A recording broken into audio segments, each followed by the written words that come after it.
সাপ উদ্ধার করা দেখুন কিভাবে বিপজ্জনক হয়ে দাঁড়ায়।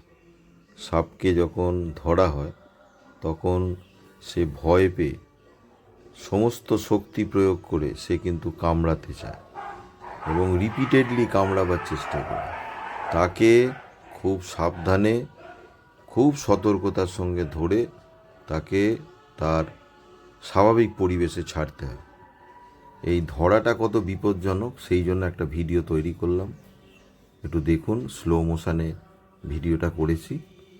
এবং যারা নতুন উদ্ধারকারী তাদের অত্যন্ত সজাগ এবং সতর্ক থাকা উচিত। যে কোনো মুহূর্তে এই সাপ কামড়ে দিতে পারে। চন্দ্রগোড়ার কামড় প্রায় নিশ্চিত ধরে নেওয়া হয়।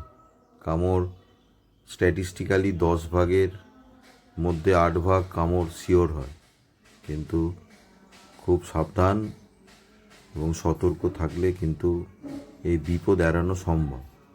না হলে কিন্তু যখন তখন স্নেক বাইট হয়ে যেতে পারে। দেখুন, সাপটা কিন্তু একদম বাড়ি পাশেই, বাড়ি সংলগ্ন অঞ্চল থেকেই ধরা, বাড়ির মধ্যে কোনো কোনো ঢুকে আসছিল। এবং কিভাবে তাকে ধরে তাকে তার সুস্থ স্বাভাবিক পরিবেশে আবার ছেড়ে দেওয়া হয় সেটাই দেখাচ্ছি। দেখুন যে আমাদের যারা উদ্ধারকারী তাদের কত সাবধান এবং সতর্কতার মধ্যে কাজ করা উচিত। ফলে স্নেক রেস্কিউটা খুব ইজি ভাববেন না এবং দেখে প্রভাবিত হয়ে ধরতে যাবেন না। যারা এক্সপার্ট তাদের কাছে আগে প্রশিক্ষণ নিন, প্রশিক্ষিত হন, এবং এটা একটা লম্বা সময়ের প্রক্রিয়া।